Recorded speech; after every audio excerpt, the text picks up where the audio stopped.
Friends, இன்றைக்கி நம்ம project ரிப்போர்ட்ஸில் இருக்கிற டீட்டெயில்டான வீடியோவாக பார்த்தலாம். இந்த ப்ரொப்போசஸ் இதில் இம்பார்ட்டண்ட்டாக வந்து என்னென்ன நம்ம வந்து ப்ரொப்போசஸ் பண்ணியிருக்கோன்றது இருக்கும்.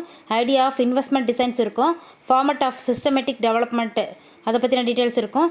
பிஸ்னஸ் பிளான் ப்ளஸ் ரிட்டன் ஸ்டேட்மெண்ட்டாக வந்து அவங்க என்னென்ன டைப் ஆஃப் கன்ஸ்ட்ரக்ஷன் பண்ணுறாங்க, என்ன டிபார்ட்மெண்ட், என்ன ஏஜென்சி, அந்த கன்ஸ்ட்ரக்ஷனை பற்றின ஃபுல் டீட்டெயில்ஸும் இருக்கும். நெக்ஸ்ட்டு பார்த்திங்கன்னா ஸ்பெசிஃபைடாக என்ன ஆப்ஜெக்ட்ஸ் எடுத்து பண்ணியிருக்காங்க, ஸ்பெசிஃபைடாக எவ்வளோ பீரியட்ஸ் ஆஃப் டைம் எடுத்துருக்காங்கன்னு டைமும் மென்ஷன் பண்ணியிருப்பாங்க. நெக்ஸ்ட் இதில் இருக்கிற ப்ரொபோஸ்டு ஒர்க் பார்த்திங்கன்னா ஆப்ரேஷன் டாக்குமெண்ட்ஸ் இருக்கும். நீட் ஆஃப் ப்ராஜெக்ட்ஸ் இருக்கும். லொக்கேஷன், லேண்ட் ஏரியா, கன்ஸ்ட்ரக்ஷன் என்ன டைப்பு, என்ன ஏரியா, அதோட காஸ்ட் எப்படி இருக்குது, அதோட டீட்டெயில்ஸ் ஃபுல்லுமே இருக்கும். நெக்ஸ்ட்டு பார்த்திங்கன்னா வந்து detailed plan and detailed estimation plan இதெல்லாமே இருக்கும். எஸ்டிமேஷனோடு சேர்த்து பிளானோட லேஅவுட்ஸும் இருக்கும். அப்புறம் details of machinery record, water, power, டிரான்ஸ்போர்ட்னு என்னென்ன நீடோ, மேன் பவர் என்னென்ன நீடோ எல்லாமே இருக்கும். மேனேஜ்மெண்ட் முதற்கொண்டு என்னென்னு எல்லா டீட்டெயில்ஸுமே இருக்கும்.